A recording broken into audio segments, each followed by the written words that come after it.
The human psyche is an intricate landscape, a vast and enigmatic territory that extends far beyond the boundaries of our conscious awareness. Beneath the surface of everyday thoughts and actions lies a deep reservoir of symbols, images, and instincts, forces that shape our emotions, behaviors, and perceptions in ways we rarely recognize. It is in this hidden realm that Carl Gustav Jung, the pioneer of analytical psychology, sought to uncover the universal patterns that influence human experience. In the Archetypes and the Collective Unconscious, Jung explores the foundation of his psychological theories, illuminating the structures that shape the very core of human identity. Unlike his contemporaries, who largely focused on personal experiences and individual traumas, Jung identified a deeper layer of the unconscious, one that is shared by all of humanity. This collective unconscious is not a product of personal history, but rather an inherited framework of primordial images and archetypes that emerge in myths, dreams, and cultural symbols across time and geography. To understand the power of the collective unconscious, one must first grasp the concept of archetypes. These are the fundamental psychological blueprints that manifest in various forms throughout human history. Whether it be the wise old man, the nurturing mother, the trickster, or the hero, these archetypal figures appear repeatedly in literature, religion, and folklore. They are not merely fictional constructs, but rather expressions of deep-seated patterns within the human psyche, templates that shape our thoughts, fears, aspirations, and relationships. One of the most striking aspects of Jung's exploration is his assertion that these archetypes are not taught, but are instead instinctively known. A child does not need to be told what a mother represents. The nurturing, protective, and life-giving qualities of the mother figure are imprinted upon the psyche from birth. Likewise, the shadow, the darker, suppressed aspect of the self, emerges naturally in dreams and projections, revealing the hidden elements of our personalities that we struggle to integrate. But why do these archetypes exist, and what purpose do they serve? Jung argues that the collective unconscious acts as a bridge between the individual and the broader human experience, providing a psychological foundation that connects us to our ancestors, our cultures, and our deepest selves. These archetypal patterns serve as guides, shaping the way we interpret the world and interact with others. By understanding them, we can unlock profound insights into our own motivations and behaviors, allowing us to navigate life with greater awareness and authenticity. The presence of archetypes in our unconscious mind is not merely a theoretical concept. It is a reality that manifests in every aspect of human life, from personal dreams to collective myths. Jung observed that individuals, regardless of culture or background, encounter these same symbolic patterns, often without realizing their significance. He argued that these recurring themes were not coincidences, but evidence of a shared psychic structure that transcends time and geography. One of the most powerful and universal archetypes is the self, the central force that governs psychological growth and integration. Unlike the ego, which represents our conscious identity, the self is the totality of our being, encompassing both the known and the unknown aspects of our psyche. The journey toward self-realization, what Jung called individuation, is a process of harmonizing the different aspects of our personality, bringing light to the unconscious and embracing the full spectrum of who we are. Throughout history, the self has been symbolized in various forms. The mandala, a sacred geometric representation of wholeness, the philosopher's stone of alchemy, representing transformation, and even religious figures such as Christ or Buddha, embodying ultimate self-awareness and unity. These symbols serve as guides, leading us toward a greater understanding of ourselves and our place in the world. But the path to individuation is not without obstacles. The shadow, another fundamental archetype, represents the parts of ourselves that we deny, repress, or refuse to acknowledge. These hidden aspects often emerge in projections, when we attribute our own flaws or fears to others, causing conflict and misunderstanding. For Jung, confronting the shadow is an essential step in personal development. By acknowledging and integrating these darker aspects rather than suppressing them, we achieve a deeper sense of balance and inner harmony. Closely linked to the shadow is the Anima and Animus, archetypes that embody the unconscious feminine side of a man, Anima, and the unconscious masculine side of a woman, Animus. These inner figures influence our relationships, shaping our attractions, ideals, and even conflicts with the opposite sex. When undeveloped, they can distort perceptions, leading to unrealistic expectations or destructive relational patterns. However, when integrated, they foster psychological completeness and enrich our understanding of both ourselves and others. Jung's insights into these unconscious forces reveal that our inner world is far more complex than we often assume. Our thoughts and behaviors are not solely the product of rational decision-making, but are deeply influenced by these hidden structures. The more we resist acknowledging these forces, the more they control us from the shadows. However, by bringing them into consciousness, we gain the power to transform and shape our destiny rather than being unconsciously shaped by it. The interplay between the conscious and unconscious mind is at the heart of Jung's psychological framework. He believed that the more an individual resists the unconscious, the more power it exerts over their thoughts and actions. This is why symbols, myths, and dreams play such a crucial role in human development. They serve as bridges between the seen and the unseen, offering glimpses into the deeper workings of the psyche. One of the most compelling examples of this phenomenon is the hero's journey, a narrative structure found in myths and legends across the world. From the ancient epics of Gilgamesh and Odysseus to modern stories like Star Wars, the hero's path reflects the universal struggle of the individual seeking self-discovery. The hero must leave the safety of the known world, confront trials and dangers, and ultimately return transformed.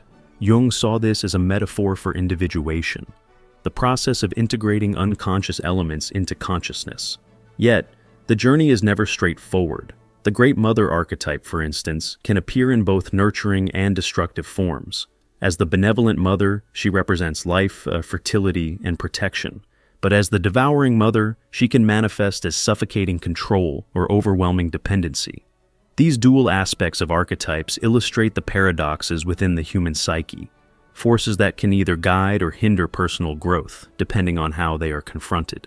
Similarly, the wise old man or wise old woman archetype emerges in myths as a source of knowledge and spiritual guidance. This figure may appear in dreams or stories as a mentor, a sage, or even an inner voice leading the hero toward wisdom. However, Jung also noted the existence of the trickster, an unpredictable, chaotic force that disrupts order and challenges assumptions. The trickster can be a figure of deception, but also of transformation, forcing individuals to question their beliefs and grow through adversity. The power of these symbols is not limited to ancient mythology. They continue to shape modern life. In personal relationships, for instance, we unconsciously project these archetypes onto others. A romantic partner may be idealized as the Anima or Animus. A teacher may embody the wise old man, and authority figures may take on the role of the great mother or father. Recognizing these projections allows us to interact with others more authentically, rather than through the lens of unconscious expectations.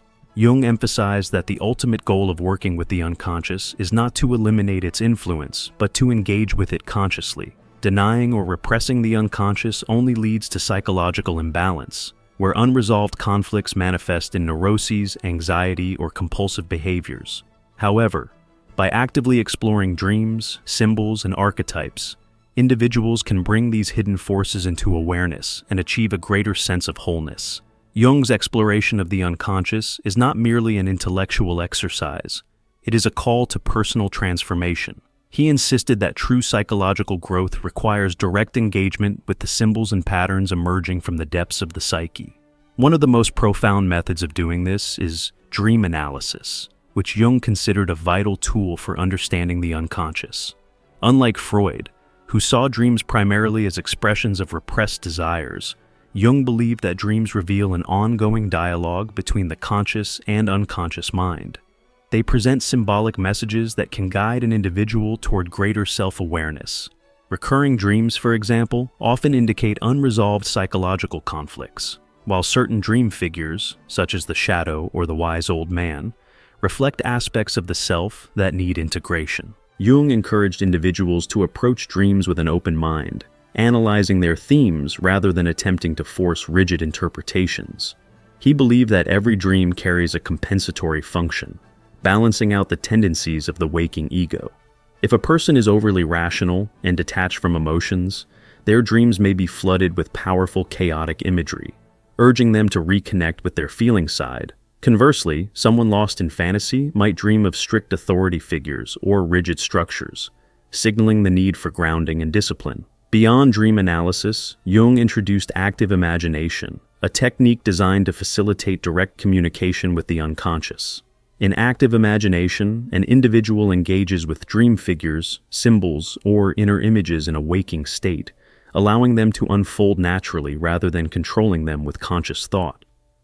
This method bridges the gap between the known and unknown parts of the self, offering profound psychological insights. For example, someone struggling with suppressed anger might visualize their shadow as a distinct figure, engaging in dialogue with it rather than repressing it.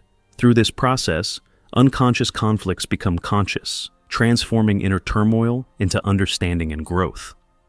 Many of Jung's own discoveries came through this method, particularly during his personal crisis documented in the Red Book, where he recorded intense visions and dialogues with his unconscious.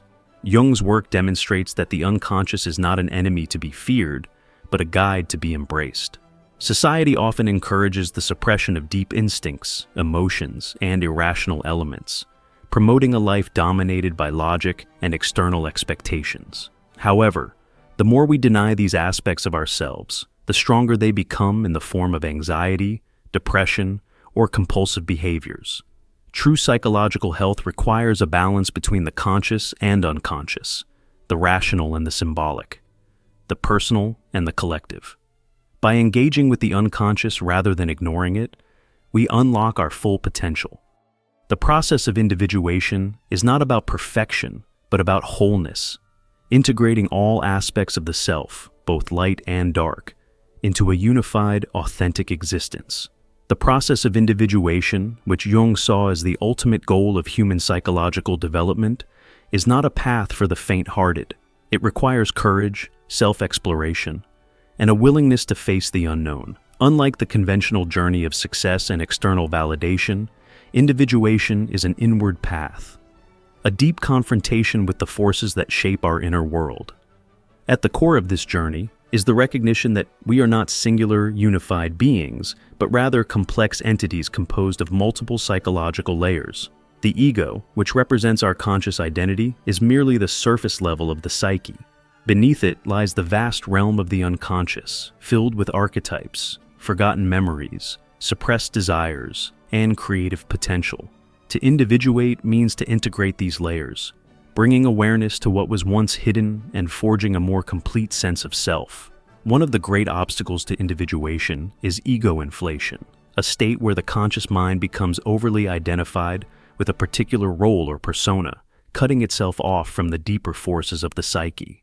This is often seen in individuals who rigidly define themselves through status, achievements, or ideological beliefs, refusing to acknowledge the unconscious forces that shape them.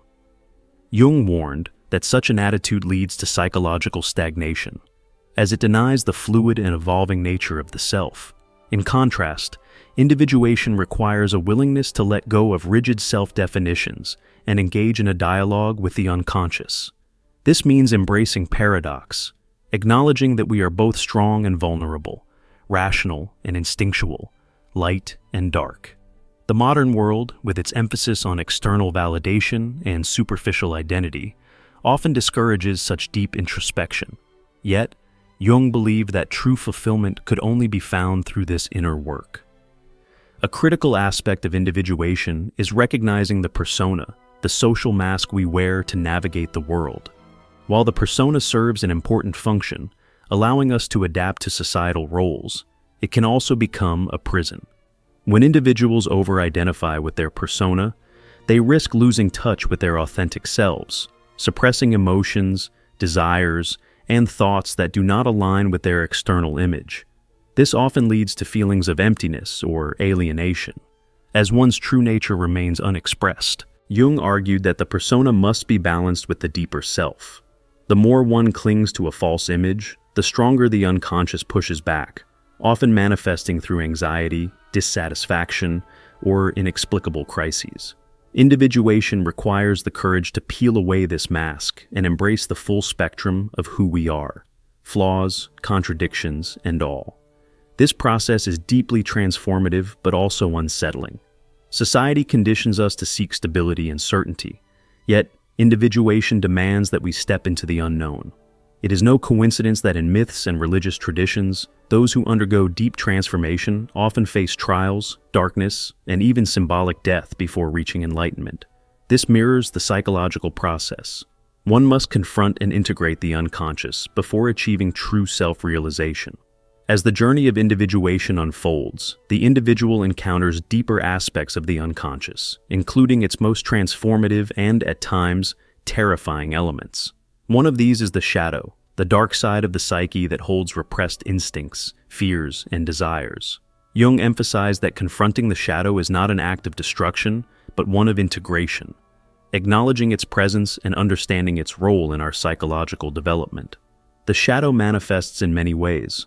It may appear in dreams as a menacing figure, in interpersonal conflicts where we project our own flaws onto others, or in moments of uncontrollable emotion, when repressed aspects of the self break through.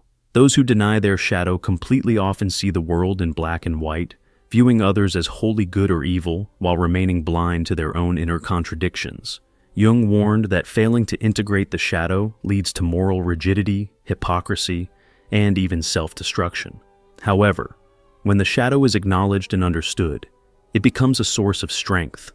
It contains not only the rejected aspects of the self, but also untapped potential, passions, creativity, and instincts that have been suppressed due to cultural or personal conditioning. The goal is not to eliminate the shadow, but to bring it into consciousness, allowing the individual to act with greater self-awareness rather than being unconsciously controlled by hidden fears and desires. Beyond the shadow lies the anima and animus, the deep psychological energies that balance masculine and feminine principles within each individual. Jung believed that every man carries an unconscious feminine aspect, anima, just as every woman carries an unconscious masculine aspect, animus. These forces influence attraction, relationships, and personal growth.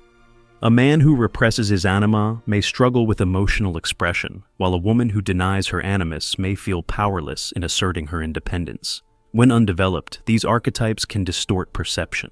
The anima may cause a man to idealize women to the point of delusion, seeing them as either goddesses or demons rather than as individuals. Similarly, the animus may manifest in a woman as rigid opinions, cold detachment, or an internalized authoritarian voice. The key to individuation is integrating these energies, allowing them to enrich one's personality rather than dominate it unconsciously. Jung saw this process reflected in myths, fairy tales, and religious traditions. Many ancient stories depict the hero confronting a dangerous but wise female figure, such as a sorceress or a goddess, who ultimately grants him wisdom. This symbolizes the integration of the anima. Likewise, heroines often face male figures of power, learning to navigate and embrace their own strength in the process. These symbolic encounters mirror the internal psychological process of individuation, showing that the journey toward wholeness requires balancing the inner masculine and feminine. As individuation progresses, the individual moves closer to the realization of the self, the ultimate archetype representing wholeness and integration.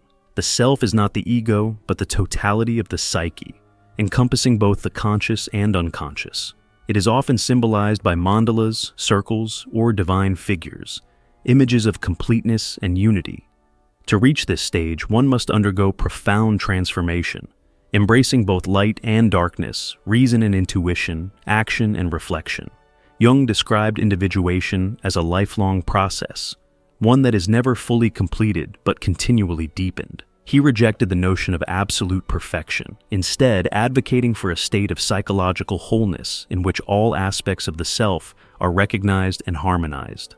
The journey is not about becoming something new, but about rediscovering what has always been present, hidden beneath the layers of conditioning and unconscious influences. As individuation deepens, the individual begins to experience a profound shift in perception, one that transforms their relationship with themselves, others, and the world. No longer fragmented by unconscious conflicts or ruled by external expectations, the individuated person develops a sense of inner stability, moving through life with greater authenticity and purpose.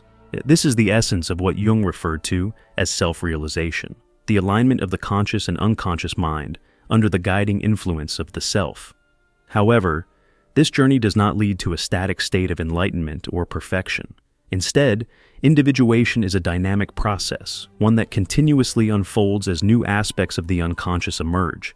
Just as in myths, where heroes face multiple trials even after achieving victory, real psychological growth requires ongoing engagement with the deeper layers of the psyche. Jung warned that those who believe they have arrived at wholeness risk falling into the trap of ego inflation, mistaking their limited conscious awareness for complete understanding. One of the greatest challenges of individuation is reconciling the insights gained from inner work with the demands of external life. Many individuals who undergo profound psychological transformation struggle to reintegrate into society, feeling disconnected from the values and priorities of the world around them. Jung recognized this struggle and emphasized the importance of living one's individuation rather than retreating into isolation. True psychological development must be embodied in daily life, influencing relationships, work, and creative expression. This is where Jung's concept of synchronicity becomes particularly relevant. Synchronicity, or meaningful coincidence, refers to the mysterious way in which inner psychological states often align with external events. Unlike causal thinking, which assumes that everything is the result of a direct cause and effect relationship, synchronicity suggests that the psyche and the outer world are interconnected in ways that transcend linear logic. Many individuals undergoing deep self-exploration report experiences of synchronicity, encountering symbols, messages, or events that seem to reflect their inner journey. Jung believed that synchronicities were not random, but rather indications that one was aligned with their deeper psychological path. These moments serve as reminders that the unconscious is not merely a passive repository of thoughts and emotions, but an active guiding force in life. Those who learn to recognize and trust these signs develop a greater sense of meaning, seeing life as an unfolding dialogue between the inner and outer world. This realization also reshapes one's relationship with suffering. While the unindividuated person often views challenges as meaningless hardships, the individuated person sees them as opportunities for growth. Jung did not advocate for the avoidance of pain, but rather for its transformation. Understanding that moments of crisis often serve as catalysts for deeper self-awareness. Many of the greatest psychological breakthroughs come not from comfort, but from confronting life's difficulties with an open and reflective mind. The final stages of individuation often lead to a shift in one's values and priorities. External achievements, social status, and material success lose their grip as the individual becomes more attuned to their inner life. This does not mean rejecting the world, but rather engaging with it from a place of authenticity. The individuated person is not swayed by collective pressures or societal expectations, but instead follows their own inner truth. Jung's exploration of individuation offers a radical alternative to the modern obsession with external validation. In a world that often promotes conformity, distraction, and superficiality, the path of self-realization calls for depth, reflection, and courage.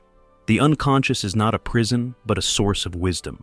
The journey inward is not an escape, but a return to what is most real.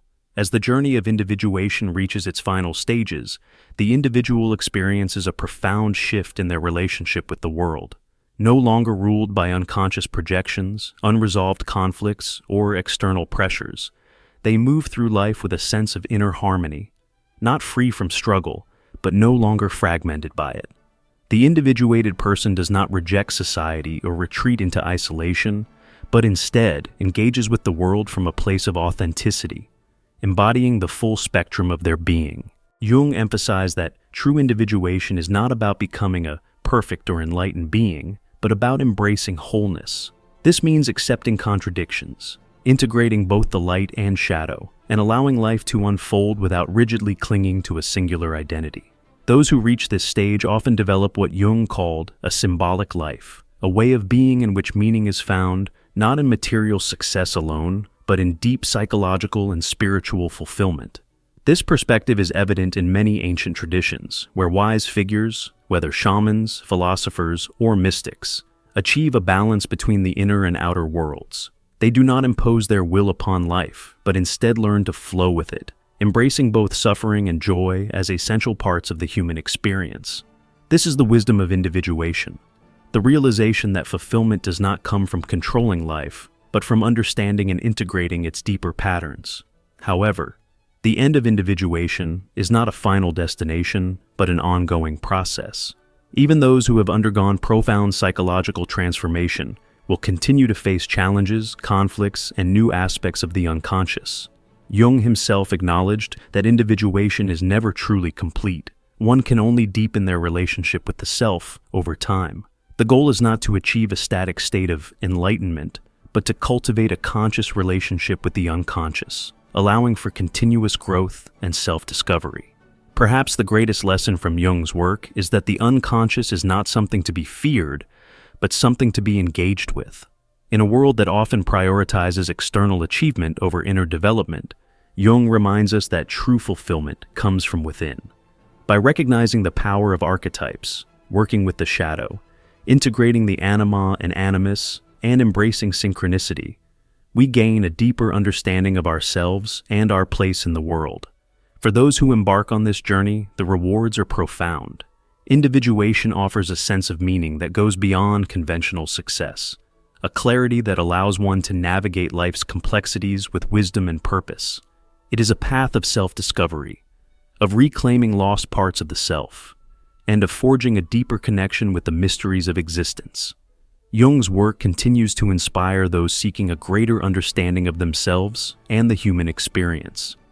If you are drawn to this path, remember that the journey is uniquely yours. No two individuations are the same. But by exploring your inner world, engaging with your unconscious, and embracing the challenges of self-discovery, you take part in one of the most profound adventures possible: the journey toward wholeness.